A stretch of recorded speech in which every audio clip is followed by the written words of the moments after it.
Bonjour, on se retrouve pour la troisième carte de vœux pour cette année. Je vais vous proposer de la dessiner ensemble et ensuite de la mettre en couleur.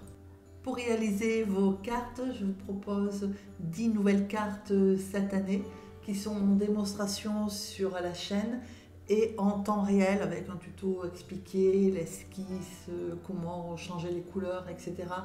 sur Patreon. Vous avez le choix dans les cartes des années précédentes, dont là j'ai mis quelques exemples.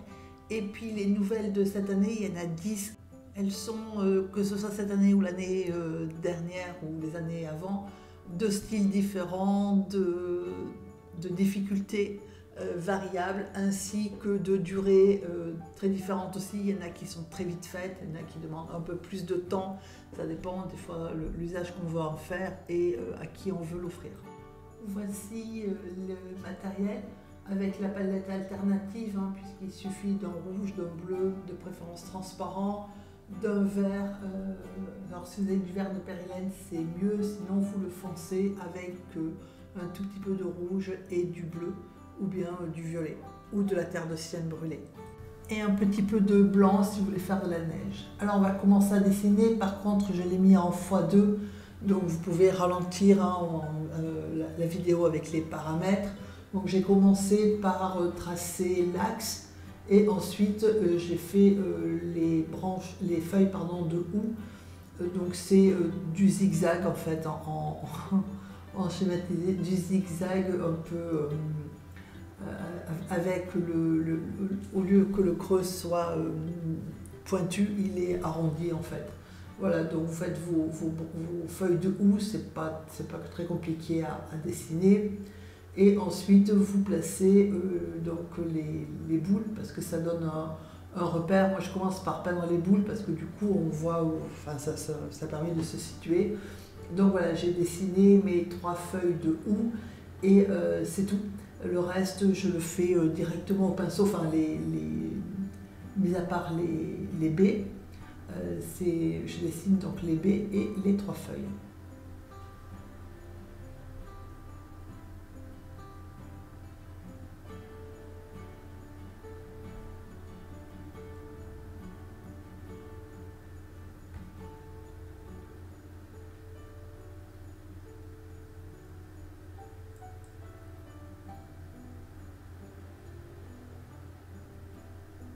Voilà, quand vous êtes content de votre esquisse pour les feuilles, placez les boules, c'est pas très compliqué. Alors, je vous ai laissé un tout petit peu pour voir, la peinture elle est relativement diluée sauf pour les boules. Donc j'ai utilisé, alors pour les boules, vous pouvez le faire au 2. Moi j'ai pris du 4, mais vous pouvez très bien faire du 2 ou du 1, ça dépend de la taille des boules. Donc vous voyez qu'elles sont relativement claires au départ, ça veut dire que j'y remettrai en cours de peinture, en cours de réalisation, un passage de rouge. Je laisse un tout petit peu, donc en fait on fait un rond, enfin quelque chose qui est plus ou moins circulaire, et on laisse un petit peu de blanc dedans pour le reflet. Ça évitera de le faire au pinceau, enfin au blanc. Après si vous ratez, si vous en loupez une, c'est pas gravissime. Vous laissez bien sécher et vous mettrez un petit coup avec la pointe du pinceau, un petit coup de blanc, et puis voilà. Donc par contre j'ai fait le blanc des baies un peu, je n'ai pas forcément tenu compte de l'endroit d'où venait la lumière. Ensuite, alors soit vous avez du marron, soit vous le faites. Pour le faire, vous prenez du bleu et de la terre de sienne brûlée, par exemple, ça fait du marron, ou du rouge et du vert, et ça fait du marron aussi. Et vous faites, alors j'ai pris un pinceau plus fin, c'est du 2, et donc j'ai fait mes branches en sachant que le jeu consiste à relier les boules, en fait, les baies, les unes entre elles, les unes aux autres plutôt, et à relier les feuilles, de manière à pouvoir, déjà ça vous donne l'armature et le sens de lecture de la carte. Et ensuite, donc toujours avec le pinceau numéro 2, j'ai commencé à mettre en couleur mes feuilles. Alors je les ai faites par moitié de feuilles, c'est-à-dire qu'il faut laisser un petit espace pour la veine, pour la nervure. Donc là c'est fantastique parce que j'ai mis de l'eau, j'ai humidifié au départ mais parce que celle-là était un peu grande, les autres je les ai faites directement. Donc la règle à suivre, c'est qu'on utilise de la peinture qui est très diluée. Donc ça va être clair forcément, hein, mais c'est pas. Vous voyez qu'à la fin c'est foncé, donc ça veut dire qu'il y a plusieurs passages. C'est une technique, hein, plusieurs passages de couleurs. Et donc là moi j'aime beaucoup parce qu'on change en fait, on mélange les couleurs et selon comment vous mélangez, et ben, vous avez toujours des feuilles vert foncé, mais jamais les mêmes. Donc là, j'ai commencé par du bleu, j'ai continué par du vert, et à un moment donné, je vais lui mettre de la piémontite, qui est, ou du rouge, je ne sais plus, de la piémontite, qui est proche du violet de périlène, en fait. Voilà. Donc ça, c'est pour cette moitié-là, parce que l'autre moitié, ben, je l'ai faite autrement. Alors, quand je dis que je l'ai faite autrement, il faut quand même faire attention d'avoir une unité. Donc là, si vous mettez bleu, vert et rouge, enfin ou rose, ou violet de périlène, voilà, donc là dehors c'est en fait c'est du violet de périlène, du violet que j'ai mis. Il ne faut pas en face mettre évidemment de l'orange et du bleu. Et voilà, donc là j'ai commencé par le vert au lieu de commencer par le bleu. Donc vous voyez que déjà en bas les couleurs se mélangent, elles vivent leur vie. J'ai laissé un espace entre les deux moitiés de feuilles. Alors espace qu'au pinceau, une fois que les couleurs sont posées, on peut retrécir. Moi je le fais là à partir de maintenant pour retrécir légèrement